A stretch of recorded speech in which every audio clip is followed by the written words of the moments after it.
솔직히 말씀드릴게요. 어떤 분이신지는 모르겠으나 저희는 이 결혼이 부동산을 노린 건 아닌지 의심하고 있습니다. 아버님께서 소유하신 화실 건물이 가치가 높다는 걸 모르는 사람이 있나요? 그런데 갑자기 재혼 이야기가 나오니까 당연히 저희는 믿기 어려운 거죠. 그게 정말 진심에서 비롯된 건지 아니면 다른 목적이 있는 건지 어떻게 압니까? 비록 큰 자산은 없지만 연금도 잘 준비되어 있고요. 제 스스로 경제적으로 충분히 안정된 상태라고 생각해요. 뭐라고요? 공무원 연금이요? 지금 공무원 연금이랑 건물을 비교하세요? 저희 건물 시세가 30억이 넘는데 경제관념이 있으신 건가요? 그만하지 못해? 너네는 사람을 보는 기준이 오직 돈밖에 없냐? 하나밖에 없는 아들이란 놈이 정말 실망스럽구나. 안녕하세요. 부엌사연 구독자 여러분. 저는 서울 외곽의 조용한 동네에 살고 있는 이은숙입니다. 평생 다니던 직장을 정리하고 지금은 은퇴 생활을 즐기고 있어요. 사실 즐기고 있다라고 말은 하지만 마냥 평화롭고 여유롭기만 한 생활은 아니에요. 젊었을 때는 60이 넘으면 모든 것이 다 정리되고 그야말로 조용하고 안정된 삶을 살 줄 알았어요. 그런데 막상 이 나이가 되어 보니 나이가 들었다고 해서 인생이 멈추는 건 아니더라고요. 오히려 새로운 변화와 사건들이 끊임없이 일어났습니다. 새로운 일을 시작하고 새로운 관계도 맺어지고 때로는 그로 인하여 전혀 경험해보지 못했던 갈등과 고민도 싹트더군요. 여러분, 오늘 저는 60이 넘어서 새롭게 시작된 제 인생 이막에 대한 이야기를 풀어볼까 합니다. 얼마 전 폭풍같이 요란한 사건들을 겪은 뒤 새로운 삶이 열렸거든요. 어떤 분에게는 참 낯선 이야기가 될 수 있을 것 같아요. 황혼의 나이에 새롭게 시작한 현실적인 사랑에 대한 이야기입니다. 60이 넘어도 마음속 열정과 애정은 여전히 생생하게 살아있어요. 오늘 제 이야기를 들어보시고 은퇴 후 삶에 대하여 다양한 의견을 나눠보면 좋겠습니다. 저는 평생 공무원으로 일했습니다. 지방자치단체 소속으로 시청과 구청에서 주로 일했죠. 3년 전 정년을 채워 은퇴를 했고 직장인이었던 남편은 저보다 2년 전에 먼저 은퇴를 했어요. 저희 부부는 맞벌이로 평생을 일했기 때문에 넉넉하지는 않아도 연금이 잘 보장되어 있어서 노후는 걱정 없이 편안하게 살 거라고 기대했습니다. 부부가 함께 국내외로 원 없이 여행을 다니겠다는 설레는 꿈도 가지고 있었고요. 하지만 인생이 어디 예상한 대로 흘러가던가요? 평생 듣도 보도 못한 질병이 온 나라를 휩쓸며 저희 부부의 꿈은 산산조각 나고 말았죠. 남편은 오래전부터 당뇨병을 앓고 있었습니다. 특별히 위험한 병은 아니었지만 매일 철저한 관리가 필요했어요. 연일 코로나로 떠들썩한 뉴스를 바라보며 큰일이라고 혀를 찼지만 그 일이 저희 부부의 현실로 다가올 것이라고는 상상도 못했죠. 어느 날 가까운 동네에 외출하고 돌아온 남편은 코로나에 걸렸고 곧 무서운 합병증까지 생기고 말았습니다. 남편의 마지막 순간을 떠올리면 아직도 가슴이 먹먹해져요. 남편은 병실에 홀로 누워 산소호흡기에 의지한 채 힘겹게 마지막 숨을 몰아쉬었습니다. 아무도 그의 곁을 지킬 수 없었던 순간, 창백한 얼굴로 혼자서 병과 싸우던 남편의 모습은 제 기억 속에 생생히 남아있고 아주 오랜 시간 저를 괴롭게 만들었죠. 평생 살아오면서 이런 식으로 남편을 잃을 것이라고는 상상도 하지 못했어요. 남편이 허망하게 떠난 후 저는 지독한 외로움에 시달려야 했습니다. 그 시절 지긋지긋한 팬데믹 현상이 오랫동안 이어졌기 때문에 제가 느끼는 외로움이 더욱 깊었던 것 같아요. 멍하게 집에서 TV 화면만 바라보고 있으니 어느 날 계속 이렇게 살면 안 되겠다는 생각이 고개를 들었습니다. 이대로 있다가는 무서운 우울증에 빠질 것 같았어요. 남편이 떠난 후 2년이 흐르자 세상은 서서히 다시 일상으로 돌아오고 있었죠. 오랜 기간 집에서 깊은 외로움 그리고 우울함과 싸웠던 저는 바깥으로 나가 뭐라도 해야 했습니다. 앞으로 무엇을 하며 지낼까? 예순을 막 넘긴 저희 가장 큰 인생 화두였죠. 그러던 어느 날 저는 우연히 동네 커뮤니티 센터에 들르게 되었습니다. 센터 한쪽 게시판에 붙어 있는 작은 안내문이 제 눈길을 사로잡았어요. 동양화 교실 개강이라는 제목이 선명하게 적혀 있었습니다. 순간 저도 모르게 발걸음을 멈추고 그 앞에 섰죠. 예전에 우연히 인터넷에서 봤던 어떤 사람의 인터뷰가 떠올랐어요. 취미생활로 동양화를 그리던 사람이었는데 완성된 그림을 보는 것도 즐겁지만 그림을 그리는 과정 자체에서 느껴지는 즐거움도 크다고 말했습니다. 정신 집중과 마음 수양에 좋다고 하면서 말이에요. 그리고 저는 어릴 적 그림 그리는 것을 무척 좋아하기도 했습니다. 연필을 손에 쥐고 새하얀 종이 위에 머릿속에 있는 여러 가지 형태를 그릴 때면 시간이 어떻게 흐르는지도 모를 만큼 무섭게 빠져들곤 했죠. 그러나 공무원 시험을 준비하고 취직을 하면서 바쁘게 하루하루를 살다 보니 그림에 대한 열정은 아예 놓고 살게 되었습니다. 동양화 교실에 대한 안내문을 본 순간 마음속 깊은 곳에서 무언가가 다시 살아나는 듯한 느낌이 들었어요. 그래, 바로 이거야. 그림을 다시 배워보는 건 어떨까? 저는 잠시 고민을 하다 용기를 내어 친한 친구인 영희에게 전화를 걸었습니다. 영희는 중학교 때부터 쭉 동창으로 알고 지냈던 친구로 아직도 한 동네에서 살고 있었어요. 가끔 커피를 마시며 이런저런 고민을 함께 나누는 소중한 친구였습니다. 영희야, 나 그림을 배워볼까 해. 정말? 네가 그림 그리는 걸 얼마나 좋아했는지, 그리고 얼마나 잘 그렸는지 내가 다 알지. 그동안 좀 힘들어 보였는데 좋은 생각이야. 전화기 너머로 밝은 영희의 웃음소리가 들렸습니다. 그래, 어릴 적엔 정말 좋았었지. 하지만 이렇게 늦은 나이에 다시 시작해도 될까 싶어서. 늦다니 무슨 소리야? 네가 하고 싶은 걸 시작하기에 지금이 가장 좋은 때야. 늘 그랬듯이 네가 좋아하는 일을 하면 되는 거지. 뭐가 걱정이야?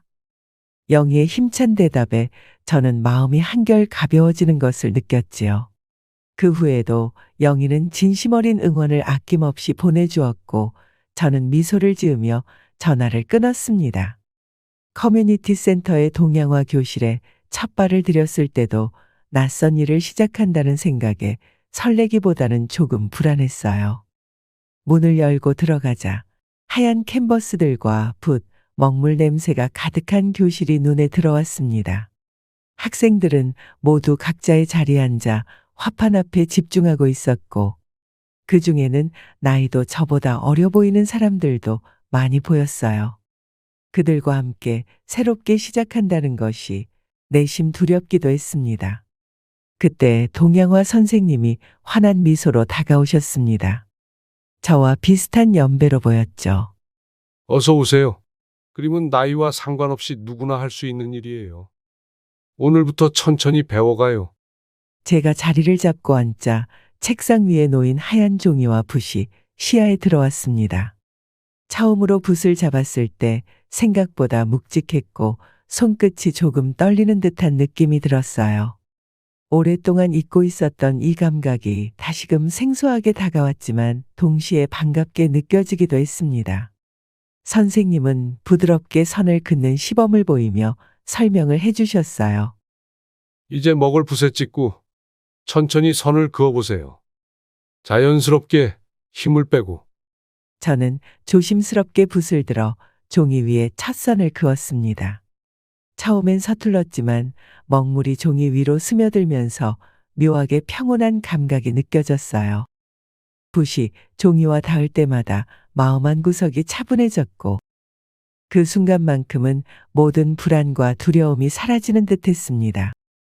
주변을 둘러보니 다른 학생들도 각자 자신만의 방식으로 선을 긋고 있었고 교실 안에는 가벼운 웃음소리와 붓이 종이를 스치는 소리가 어우러져 들리더군요. 몇 주가 지나면서 저는 매주 동양화 교실에 가는 날을 손꼽아 기다리게 되었습니다. 집에 돌아와서도 종종 화선지에 붓을 대고 연습을 했어요.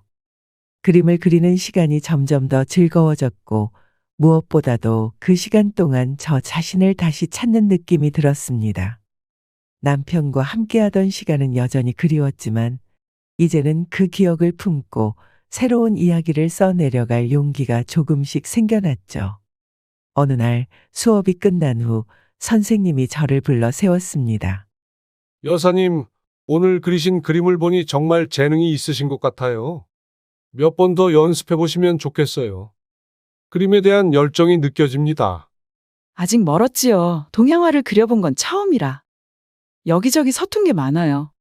그렇지 않아요. 그림은 기술보다 마음이 더 중요한 법이거든요. 여사님께서는 감정이 고스란히 담긴 그림을 그리세요. 그게 참 보기 좋아요. 저는 약간 쑥스러운 마음에 고개를 숙이며 웃었습니다. 그 말을 들으니 왠지 모르게 가슴이 두근거리더군요. 그동안 숨겨왔던 그림에 대한 열정을 인정받는 것 같아 진심으로 기뻤습니다. 그때 선생님이 웃으며 덧붙이셨어요. 저 괜찮으시다면 오늘 수업 끝나고 근처 카페에서 차 한잔 하면서 그림 이야기를 좀 더 나눠볼까요? 네, 좋지요. 선생님과 이야기 나누는 것도 좋을 것 같아요. 저는 잠시 망설이다 고개를 끄덕였어요. 그렇게 우리는 수업이 끝난 후 동네 작은 카페로 향했습니다. 따뜻한 차 한 잔을 앞에 두고 선생님과 함께 그림에 대해, 인생에 대해 이야기를 나누는 시간은 무척 즐거웠어요. 오랜만에 다른 이와 나누는 깊은 대화는 다른 것과는 비교할 수 없는 충만한 느낌을 주더군요. 선생님은 자신이 처음 동양화를 시작하게 된 계기와 그림을 그리면서 얻은 위안과 성찰에 대해 이야기했습니다. 저도 남편을 떠나보낸 후의 공허함과 그림을 다시 시작하면서 찾은 작은 희망에 대해 허심탄회하게 털어놓았고요. 그림을 통해서 자신을 찾을 수 있다는 게 참 좋네요. 맞아요. 예술은 우리 삶의 일부분을 채워주는 힘이 있죠. 여사님도 계속해서 그 힘을 느껴보셨으면 좋겠어요. 그날 이후로 저는 더욱 열심히 그림에 몰두했습니다. 선생님과의 대화는 저에게 새로운 의미를 찾게 해주었고, 매주 동양화 교실에 가는 길은 그저 취미를 위한 시간이 아니라 저 자신을 다시 만나는 중요한 시간이 되어갔어요. 그리고 사실은 제 마음 한구석에서는 선생님과 나누는 대화가 기다려지기도 했습니다. 그림을 그릴 때마다 선생님의 따뜻한 목소리와 조언이 떠올랐고 그와 함께한 대화들이 머릿속을 맴돌았어요. 선생님과의 대화는 마치 마음속 깊은 곳에 잠겨있던 감정들을 하나둘 꺼내놓게 하는 마법 같은 순간들이었습니다. 감정은 젊은이들이나 느끼는 것이지 나이 들면 메말라간다고 생각했는데 직접 경험해보니 그것도 아니더군요. 신기하게도 시간이 흐를수록 점점 얼굴빛이 밝아지고 건강도 좋아졌습니다. 회춘이란 이런 것인가라는 생각이 들 만큼 저는 생기가 넘쳤어요. 코로나 때와는 완전히 다른 사람이 된 것처럼요. 그리고 시간이 흐를수록 선생님과 자주 대화하는 시간을 가졌습니다. 그 시간이 뒤돌아봐도 참 편안하고 좋았던 것 같네요. 마치 오래된 친구와 이야기하는 것 같았죠. 그렇게 1년 가까운 세월이 흐른 뒤 어느 날 선생님께서는 제가 그린 그림을 유심히 보시더니 이렇게 이야기하셨습니다. 여사님, 오늘 그리신 매와 그림이 정말 멋진데요? 이 정도면 작품을 더 준비해서 전시회에 출품해 보시는 게 어떠세요? 전시회라니 저에게는 너무나도 과분한 제안으로 들렸어요. 선생님의 말을 듣고 잠시 망설였지만 마음속 깊은 곳에서 묘한 설렘도 함께 일어나더군요. 가슴이 두근거리며 그래, 이왕 시작한 거라면 끝까지 가보자라는 생각이 들었습니다. 그렇게 저는 작은 도전이자 새로운 시작을 맞이하기로 결심했어요. 전시회 출품을 준비하면서 선생님과 함께하는 시간이 자연스레 늘어났지요. 그는 그림의 디테일과 구도에 대해 조언을 아끼지 않았고 저와 함께 작품에 대하여 진지하게 고민해 주었습니다. 매주 수업이 끝난 후에도 남아 그림에 대한 이야기를 나누거나 때로는 서로의 인생 이야기를 하며 웃음을 나누기도 했고요. 전시회 준비가 한창이던 어느 가을날 선생님은 제게 말했습니다. 전시회 준비로 요즘 조금 힘드신 것 같아요. 기분 전환도 할 겸 오늘 수업 끝나고 드라이브를 가보는 게 어때요? 교외에 좋은 곳이 있는데 같이 가보면 좋을 것 같아서요. 드라이브요? 남편이 아닌 다른 남자와 드라이브를 간다는 생각에 조금 망설여지더군요. 사실 남편이 아닌 다른 남자와 이렇게 많은 시간을 가져본 적이 없었어요. 함께 교회로 멀리 나가는 일은 더더욱 없었고요. 하지만 저희 남편이 세상을 떠난 지 4년이 다 되어가고 있었습니다. 선생님 역시 안 사람을 떠나보내신 지 10년 가까이 되었고요. 안 될 게 뭐가 있겠나 하는 생각이 들더군요. 네, 좋아요. 도시 밖으로 가서 바람을 좀 쐬고 오면 좋을 것 같네요. 그렇게 저희는 돌아오는 주말 함께 차에 오른 뒤 가까운 남양주로 떠났죠. 차가 도심을 벗어나 넓은 들판이 펼쳐진 교외로 들어서자 창밖으로 시원한 바람이 불어와 머리카락을 살짝 흔들었습니다. 오랜만에 느껴보는 자유로움을 만끽했죠. 게다가 청명한 가을 하늘이 정말 아름답더군요. 선생님은 미소를 지으며 저를 힐끗 바라보았습니다. 요즘 전시회 준비로 마음이 많이 무거우셨을 텐데 조금은 괜찮아지셨나요? 아무래도 부담스럽지요? 네, 아무래도 제가 워낙 경력이 짧잖아요. 그런데 이렇게 바깥바람을 쐬니 정말 좋네요. 그림을 준비하면서 걱정도 많았는데 오늘은 기분이 한결 가벼워진 것 같아요. 그림도 중요하지만 가끔은 이렇게 쉬어가는 시간도 필요하죠. 오늘은 그냥 자연과 함께하는 시간을 즐겨보세요. 선생님은 고개를 끄덕이며 천천히 차를 운전했습니다. 우리는 한적한 언덕 위에 차를 멈추고 주변의 풍경을 감상하기도 했지요. 남양주는 정말 아름다운 곳이 많더군요. 특히 물의 정원이라는 곳이 정말 아름다웠어요. 바라보고 있으면 자연이 가장 위대한 예술가라는 생각이 저절로 들었습니다. 소담하게 펼쳐진 호수는 새파란 하늘을 그대로 비추고 있었고 멀리 보이는 완만한 산자락은 부드러운 곡선이 정말 예뻤어요. 제 두 눈 가득 담긴 풍경은 오래된 마음의 짐을 내려놓고 새로운 시작을 할 수 있는 작은 선물 같았습니다. 그렇게 선생님의 여러 가지 도움으로 저는 전시회의 5점의 그림을 출품할 수 있었습니다. 전시회의 그림을 출품한 지 얼마 지나지 않아 결과가 발표되는 날이 왔습니다. 긴장된 마음으로 전시회장을 찾았을 때 제 그림 옆에 붙어 있는 작은 상장과 입상 소식을 확인했어요. 믿기지 않는 순간이었죠. 제가 그토록 좋아했던 매화 그림이 입상했다니 이 모든 것이 꿈만 같았습니다. 선생님은 저보다 더 기뻐하며 박수를 쳤습니다. 여사님, 정말 축하드려요. 첫 출품에 입상까지 하는 경우는 흔치 않은데 역시 제 눈에 틀림이 없었네요. 정말 이 모든 게 선생님 덕분이에요. 이렇게까지 할 수 있을 줄은 몰랐어요. 저는 감격에 겨워 눈물까지 글썽이며 선생님께 고개를 숙여 인사했어요. 여사님이 가진 재능을 스스로 발견한 거죠. 앞으로도 더 많은 기회가 있을 거예요. 계속 그려 나가세요. 선생님 역시 감격에 겨운 얼굴로 따뜻한 미소를 지어주셨지요. 그림을 통해 느낀 즐거움과 성취감에 가슴이 벅차올랐고 무엇보다도 저를 믿어준 소중한 인연들이 모두 감사하게 느껴졌습니다. 그날 밤 저는 깊은 잠에 빠져들었어요. 그리고 꿈속에서 참으로 오랜만에 남편을 만났습니다. 그는 멀리서 저를 바라보며 웃고 있더군요. 언제나처럼 다정하고 따뜻하게 느껴졌어요. 그리고 제 옆에는 선생님이 함께 있었고 우리 두 사람이 나란히 전시회에 서 있는 장면을 남편이 지켜보고 있었습니다. 꿈에서 깬 후에도 남편의 미소는 마음속에 선명히 남아 있었어요.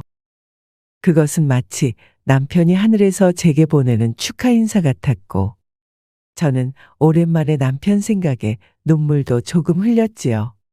특히 남편이 마치 선생님과 새로운 인연을 시작하는 제 삶을 축하해주고 있다는 느낌을 받았습니다. 저에게 이제는 행복해져도 괜찮다고 말해주는 것 같았어요. 다음 날 저는 영희와 함께 카페에서 차를 마시다가 잠시 머뭇거리며 마음속에 맴돌던 생각을 털어놓기로 했습니다. 영희야, 사실 요즘 가끔 동양화 선생님과의 관계에 대해서 진지하게 생각을 하게 돼. 내가 그분을 좋은 인연으로 생각하는 게 맞는 걸까? 남편도 떠난 지 몇 년이 지났고, 이제는 나도 새로운 삶을 살아야 하지 않을까 싶으면서도 아직 마음이 참 복잡해. 영희는 제 말을 듣고 잠시 생각하더니 조심스럽게 말을 꺼내더군요. 그럴 수밖에 없지. 그런데 너도 그동안 정말 외롭게 지냈잖아. 요즘 네가 동양화를 배우며 그 선생님이랑 함께 있는 모습을 보면 확실히 예전보다 표정이 훨씬 밝아졌어. 뭔가 달라 보이더라. 선생님이랑 같이 있으면 마음이 편안해. 좋은 이야기도 많이 하고 그림도 배우면서 삶의 활력을 다시 찾은 기분이야. 하지만 남편 생각도 자꾸 나고, 이렇게 새로운 인연을 시작해도 될까 죄책감도 조금 들고. 영희는 제 손을 잡으며 솔직하게 이야기했어요. 누구라도 그런 고민이 들지. 하지만 나도 한 가지 말하고 싶은 게 있어. 내가 다니는 교회에 재혼하신 분들이 꽤 많거든? 그분들 처음에는 다 걱정이 많았대. 이 나이에 새 출발을 해도 되나? 혹시 후회하지 않을까 하고 말이야. 하지만 결국에 그분들은 새로운 사람 만나고 나서 훨씬 행복해지셨다고 해. 잘 맞는 사람을 만나면 나이도 상관없고 시간이 흘러도 마음이 편해진대.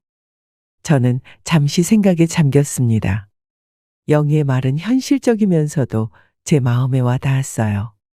그렇구나. 사실 나도 그분과 더 가까워지고 싶다는 마음이 있어. 그런데 어떻게 해야 할지 모르겠어. 천천히 해봐. 너무 서두를 필요는 없고 지금처럼 자연스럽게 서로를 알아가면서 시간을 보내는 거야. 그런데 말이야, 네가 좀 더 마음을 열어도 괜찮을 것 같아. 인연이라는 게 받아들이는 사람이 어떻게 하느냐에 따라 많이 달라지니까. 웃으며 진심 어린 충고를 건네는 친구의 말에 저는 용기를 얻었습니다. 참 고마운 친구였어요. 그렇게 친구와 대화를 나눈 지 며칠 후 그림 수업이 끝난 어느 날, 저는 마음을 굳게 먹고 선생님께 다가갔습니다. 선생님, 잠시 이야기 좀 나눌 수 있을까요? 선생님은 조금 놀란 듯 했지만 곧 미소를 지으며 대답하시더군요. 그럼요, 여사님. 무슨 일이세요? 사실 요즘 선생님과 함께 시간을 보내면서 제 마음이 조금 달라진 걸 느꼈어요. 처음엔 그저 그림 배우는 게 즐거웠는데, 이제는 선생님과 나누는 대화가 더 기다려지고, 솔직히 말하면 제가 선생님을 더 특별하게 생각하게 된 것 같아요. 제 말을 듣고 선생님은 잠시 말이 없었습니다. 그러다가 눈빛이 조금 더 부드러워지더니 웃으며 답하더군요. 여사님, 먼저 이렇게 솔직하게 말해 주셔서 정말 고마워요. 사실 저도 같은 생각을 하고 있었어요. 하지만 제가 먼저 말을 꺼내기엔 너무 조심스러웠습니다. 그런데 여사님이 이렇게 먼저 이야기해 주시니 저도 마음이 놓이네요. 정말요?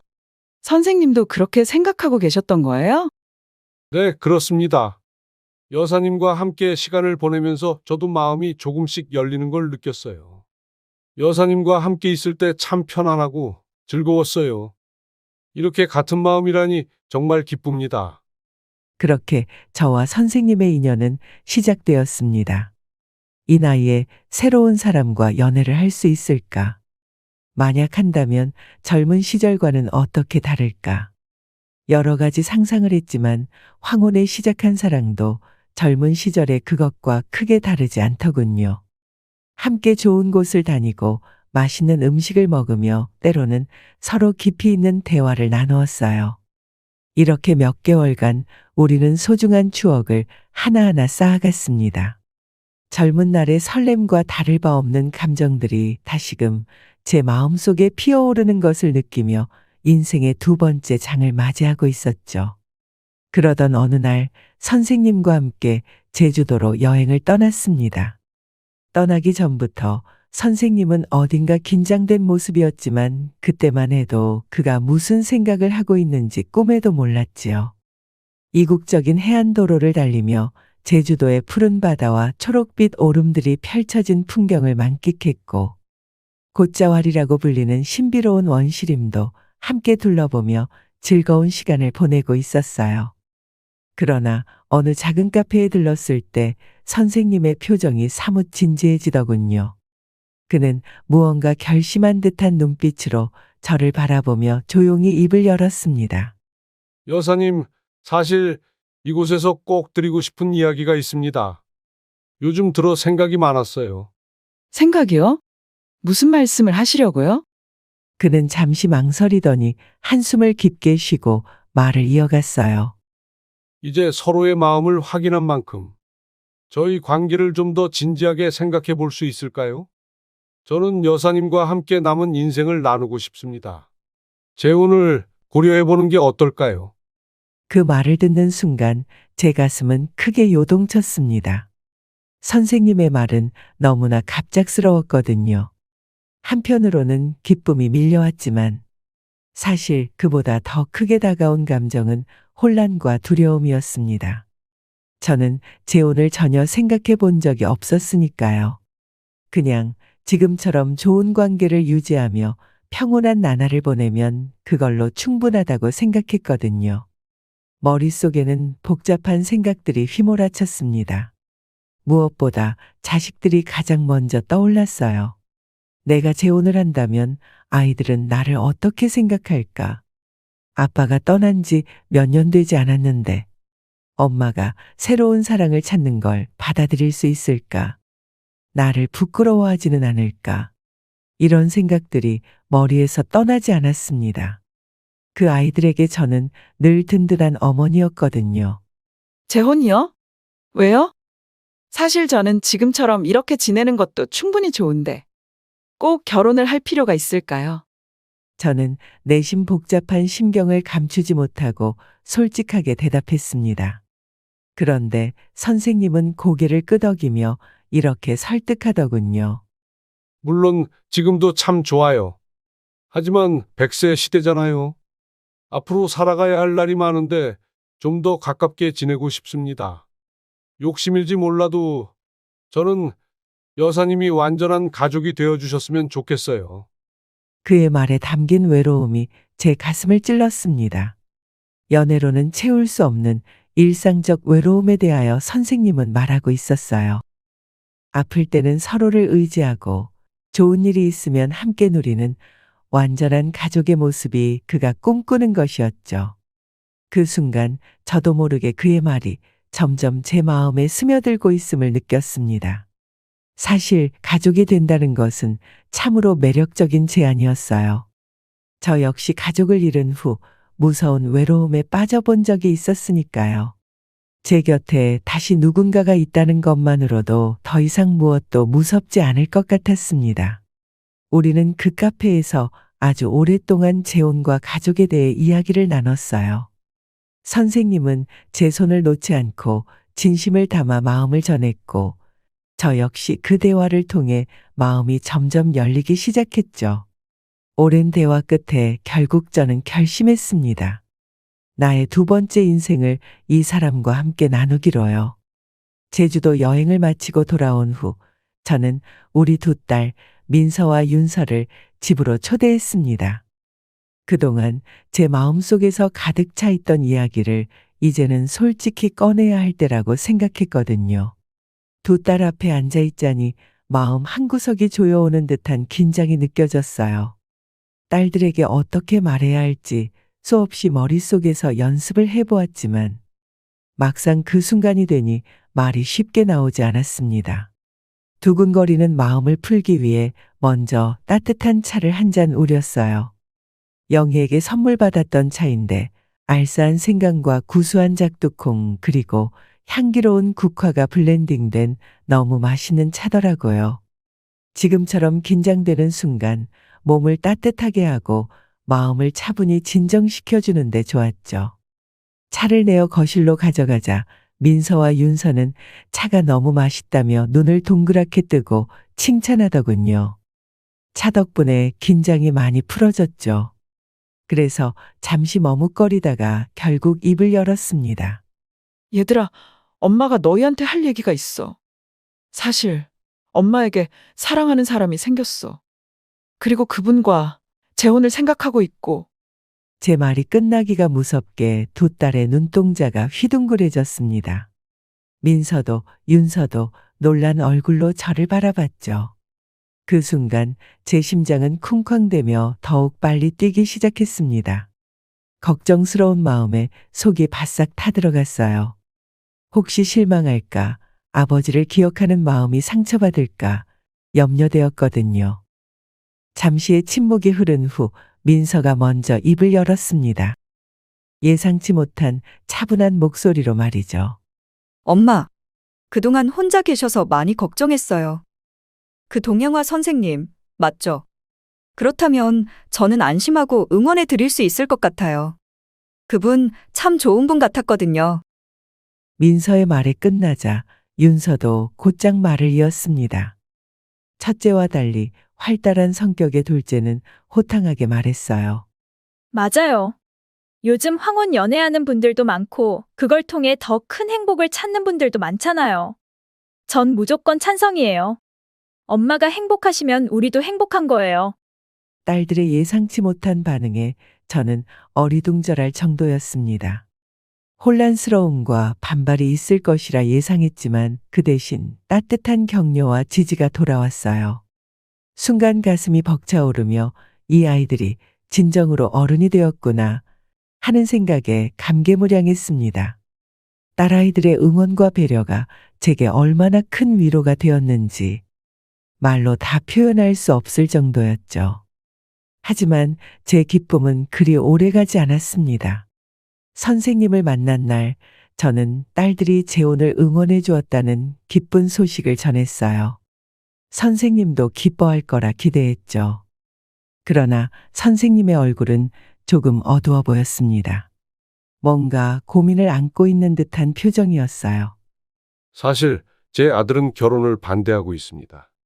순간 심장이 덜컥 내려앉는 느낌이 들었습니다. 왜 반대를 했을까? 여러 가지 예상이 저 머릿속에 어지럽게 돌아갔죠. 서둘러 이유를 물었어요. 그러자 선생님의 입에서 나온 대답은 전혀 예상하지 못했던 정말 의외의 대답이었습니다. 그동안 제가 몰랐던 선생님의 과거 그리고 재정적 상황에 대한 이야기였어요.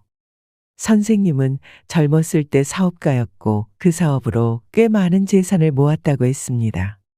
현재 운영 중인 화실 건물도 선생님의 소유였고요. 이 사실을 듣고 저는 머리를 망치로 맞은 듯 멍해졌어요. 평소 그가 워낙 수수한 모습을 보여주었기에 큰 재력을 지니고 있다는 사실은 전혀 짐작조차 하지 못했거든요. 차도 오래된 차를 타고 다니고 입는 옷도 늘 단정하면서도 소박했으니까요. 그럼 왜 이제야 말해주셨어요? 저는 놀라움과 아쉬움이 섞인 목소리로 물었습니다. 사실 그가 재산을 갖고 있다는 사실 자체는 저에게 큰 의미가 없었어요. 제가 재혼을 생각한 이유는 재산 때문이 아니라 함께 있을 때 느끼는 편안함과 따뜻함 때문이었으니까요. 그러나 이 이야기를 미리 알았다면 재혼에 대하여 더 신중하게 생각해 봤을 텐데 하는 아쉬움이 남았습니다. 선생님은 미안한 표정으로 대답하더군요. 사실 재산에 대해 크게 이야기하고 싶지 않았어요.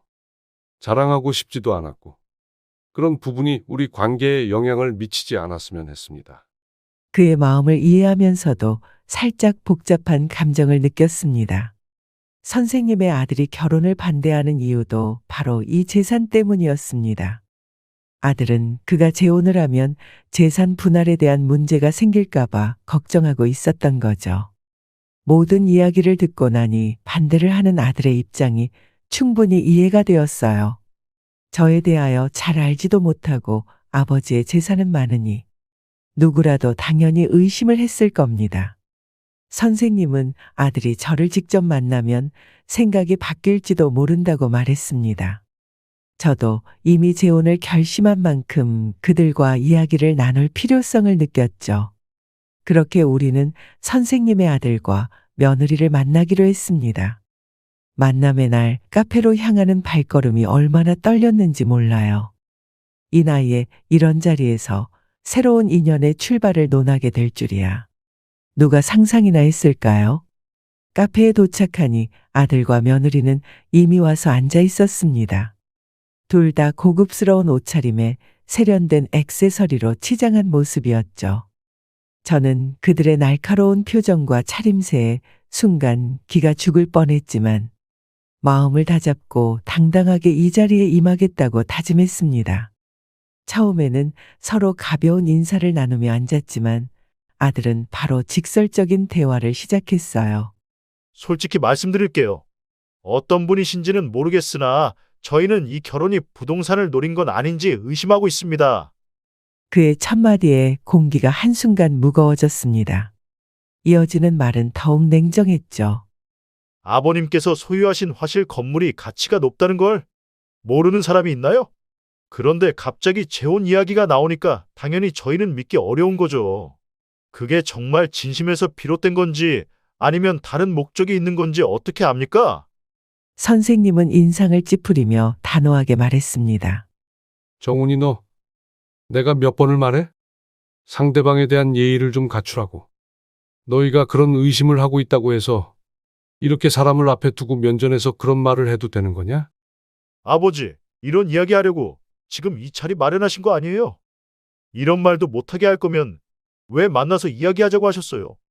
저는 재빨리 선생님의 팔을 살짝 잡았습니다.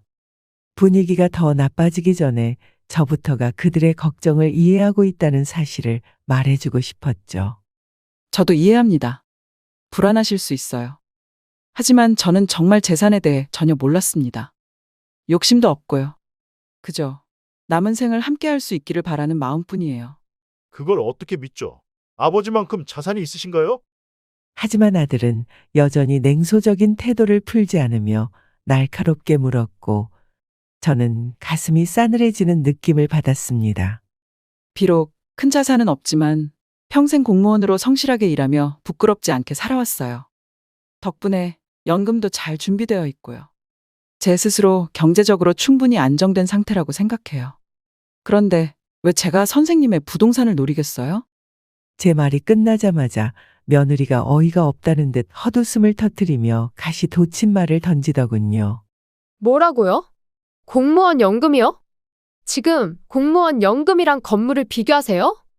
저희 건물 시세가 30억이 넘는데 경제관념이 있으신 건가요? 그 순간 마음 한구석이 너무 아파서 말을 잇지 못했습니다. 제가 사랑하는 이 사람과의 관계가 이렇게 돈으로만 평가된다는 사실이 너무 씁쓸했거든요. 옆에 있던 선생님은 더 이상 참지 못하고 목소리를 높였어요. 그만하지 못해? 너네는 사람을 보는 기준이 오직 돈밖에 없냐? 모든 사람들이 너희처럼 돈 욕심에 따라 움직인다고 생각해. 그래도 이 지경은 아닐 줄 알았는데 정말 실망이다. 나는 이 사람 됨됨이가 얼마나 괜찮은지 그 속마음을 좀 보라고 이 자리를 마련한 거지. 이렇게 니들 마음대로 물어뜯으며 서로 싸우라고 마련한 거 아니다. 하나밖에 없는 아들이란 놈이 정말 실망스럽구나. 아버지야말로 순진한 생각 좀 그만하세요. 요즘 세상이 어떤 세상인지 정말 모르시는 거예요?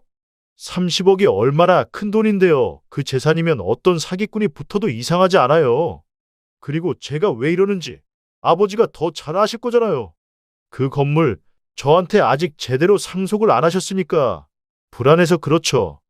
아들의 말이 점점 더 공격적으로 변해가자 선생님은 두 손으로 얼굴을 감싸며 고개를 떨궜습니다. 한순간 이 사람이 아들로부터 느끼는 실망감이 얼마나 큰지 가늠할 수 있었어요.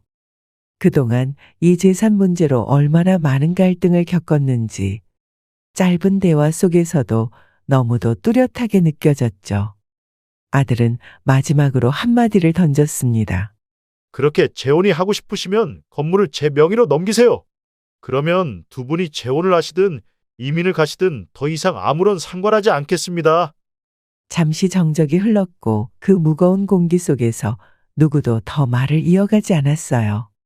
결국 선생님이 깊은 한숨을 쉬며 먼저 일어섰죠. 오늘은 이쯤에서 마무리하자. 조금 더 생각해보는 시간을 갖자고. 선생님은 아들은 어릴 때부터 재산 문제에 예민한 반응을 보였다고 말하더군요. 아들이 너무 욕심이 과하기도 하고 아직은 경제적으로 성숙하지 못했기에 건물을 서둘러 상속해주고 싶지 않아 했죠. 함께 고민해 보았지만 뾰족한 방법이 떠오르지 않았어요.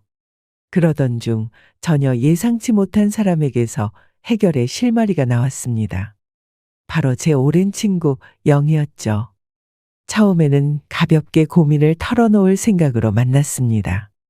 영희야, 며칠 전에 선생님 아들과 며느리를 만났는데 생각보다 반대가 훨씬 심하더라고. 그래도 이해는 돼. 선생님 재산이 워낙 크니까 두려울 수밖에 없겠지. 생판 모르는 사람을 어떻게 덜컥 믿겠어? 저는 그날의 이야기를 차근차근 설명했습니다. 아들과 며느리가 우리의 관계를 의심하고 선생님의 화실 건물 시세를 들먹이며 재혼을 반대했던 일들. 아무리 저희 진심을 설명해도 그들이 전혀 마음을 열지 않았던 그 순간들까지도요. 이야기를 듣던 영희는 눈살을 찌푸리며 한숨을 내쉬었습니다. 정말 너무하네. 그렇게 노골적으로 사기꾼으로 몰아가다니 그 사람들이 하는 말이 완전히 막장이잖아. 세상에, 선생님은 참 좋은 분이신데 그 아들은 왜 그러니? 그러게 말이야. 나도 그렇게까지 나올 줄은 몰랐어. 처음 만난 자리에서 그런 이야기를 들으니까 너무 어이가 없더라고. 너 결혼해서 잘 지낼 수 있겠어? 계속 이렇게 의심받고 무시당하면서 살아야 할 텐데. 저는 잠시 생각에 잠겼지만 마음은 이미 정해져 있었죠. 저는 선생님과 남은 여생을 서로 가족으로 의지하고 살고 싶었어요. 저는 힘없이 고개를 끄덕이며 말했습니다. 머리로는 힘든 상황이라는 걸 아는데 그래도 재혼을 포기하고 싶지는 않아. 그러자 영희는 교회에 다니는 재혼 부부에게도 비슷한 사건이 있었다는 말을 하더군요. 그 부부는 새아버지가 어머니의 재산을 노리고 결혼하는 줄 알고 자녀들의 반대가 어마어마했다고 합니다. 그런데 특이한 계약서를 쓰고 나서 갈등을 잠재울 수 있었다고 해요. 바로 혼전 계약서였죠. 결혼 전 계약서에 절대 재산을 분할하지 않겠다는 입장을 분명히 밝혀두면 자녀들이 믿고 안심을 했다는 이야기였습니다. 정말 좋은 생각이었어요. 아들과 며느리가 걱정하는 부분을 법적으로 명확하게 해두면 더는 의심할 이유도 없겠지요. 그 후 모든 일들은 일사천리로 진행되었어요. 저는 선생님과 함께 변호사 사무실을 찾아 혼전 계약서에 대하여 자세히 상담을 받았습니다. 변호사가 말하길 혼전 계약서는 작성을 한다고 해서 절대적인 구속력을 갖는 건 아니라고 하더군요. 법적인 부분을 깊게 따지고 들어가면 얼마든지 허점을 찾을 수는 있다고 했죠. 하지만 이 계약서를 통해서 서로의 재산에 대해 어떤 입장을 갖고 있는지 명확히 하면 추후 발생할 수 있는 불필요한 오해나 갈등을 줄이는데 큰 도움이 될 거라고 이야기를 했습니다. 저희는 먼저 혼전 계약서의 초안을 작성하였습니다. 그리고 계약서를 가지고 아들과 며느리를 만나니 분위기는 훨씬 부드러워지더군요. 그들의 얼굴에는 여전히 경계심이 남아 있었지만 계약서를 통해 나중에 재산 분할을 주장하지 않겠다는 제 입장을 명확하게 정리를 해놓으니 안심하는 눈치더군요. 그 후 몇 번의 만남과 협의를 거쳐 우리는 마침내 최종 혼전 계약서에 도장을 찍었습니다. 선생님의 자녀들도 여러 차례 수정된 계약서를 읽고 나서야 모든 내용을 납득한 듯 보였죠. 그 후로는 모든 것이 빠르게 진행되었습니다. 우리는 주변 지인들만 초대하여 소박한 결혼식을 올렸어요. 결혼식이 화려하지는 않았지만 그만큼 더 의미가 깊고 따뜻한 순간이었습니다. 결혼 후 저희는 새롭게 작은 집을 얻었어요. 화실과 가까운 아담하고도 아늑한 공간이었습니다. 새로운 남편과 다시 인생을 시작하려니 아직도 많이 어색해요. 젊었을 적 신혼으로 돌아간 것 같은 묘한 기분이 들기도 하고요. 아들과 며느리와는 잘 지내냐고 누군가 물어보면 저는 늘 웃으며 대답합니다. 잘 지낸다고요. 하지만 사실은 거의 만나지도 않고 연락도 하지 않아요. 각자 다른 가정을 꾸리고 사는데 만날 일이 별로 없더라고요. 그저 남편을 통해 가끔 그들의 소식을 들을 뿐입니다. 아들은 대기업에서 팀장을 맡아 50명을 이끄는 조직의 리더로 바쁜 나날을 보내고 있다고 하더군요. 며느리는 셋째 손주를 낳았다고 하고요. 그들 나름의 삶을 열심히 살아가고 있으니 저도 멀리서 응원할 뿐입니다. 서로 상처를 주고받는 것보다는 이렇게 조금 거리를 두며 사는 것이 더 나은 것 같아요. 아들과 며느리가 가끔 찾아오면 저는 손님처럼 그들을 맞이합니다. 따뜻한 차 한 잔을 내어주고 짧고 가벼운 대화를 나누는 정도로요. 서로를 배려하는 방식이랄까요. 그렇지만 제 딸들은 종종 저와 남편이 그린 그림을 보러 찾아옵니다. 양손에 선물 꾸러미를 가득 들고 밝게 미소 지으며 거실로 들어서는 딸을 보면 항상 고마운 마음이 들어요. 엄마, 이번에 그린 그림 너무 멋있어요. 이런 그림을 뭐라고 불러요? 화조도야. 말 그대로 꽃과 새를 주제로 그린 그림이지. 참 예쁘지? 엄마는 가족의 건강과 복을 기원하면서 그렸어. 남편과 두 딸과 함께 보내는 시간이 얼마나 소중한지 몰라요. 언제까지 이 행복이 이어질지는 모르겠지만 지금 새롭게 시작된 제 인생에 만족하며 최대한 누리고 살고 싶습니다. 우리 모두는 각자의 인생을 살아가며 누구나 자신의 행복을 추구합니다. 하지만 그 행복을 이루기 위해서는 때로는 분쟁을 합리적으로 조정할 수 있는 지혜가 필요하다는 것을 지난 사건들을 통해 배웠어요. 그리고 저처럼 황혼기의 새로운 인연을 시작하며 살아가는 이들에게는 조금 더 여유롭고 성숙한 마음을 가지면 모든 일이 잘 풀릴 거라는 응원의 메시지를 전하고 싶습니다. 사람과 사람 사이에서 오는 행복만큼 소중한 것은 없으니까요. 여러분, 오늘 제 이야기는 여기까지입니다. 오늘 제 사연이 외로움에 빠져 계신 분이나 새로운 도전을 시작하는 분에게 작은 위로가 되었으면 좋겠어요. 그리고 마음을 넉넉하게 가지고 천천히 한 걸음씩 옮기다 보면 결국 원하시는 일들이 다 잘 될 거라는 희망을 전하고 싶습니다. 인생은 끝날 때까지 끝난 게 아니니 최선을 다해 오늘 하루를 잘 보내셨으면 좋겠어요. 인연에 대하여 또는 도전에 대하여 남기고 싶은 의견이 있다면 편안하게 글 남겨주세요. 그럼 지금까지 길었던 제 사연을 들어주셔서 감사합니다. 오늘도 평안한 하루 보내세요. 오늘 사연 어떻게 들으셨나요? 이번 이야기가 구독자분들에게 따뜻한 위로가 되었으면 좋겠습니다. 느끼신 점이 있다면 댓글로 허심탄회하게 의견을 나눠주세요. 부엌 사연은 여러분의 구독과 좋아요 그리고 댓글로 유지됩니다. 앞으로 더 좋은 사연으로 찾아뵐 수 있도록 많은 도움을 부탁드려요. 감사합니다.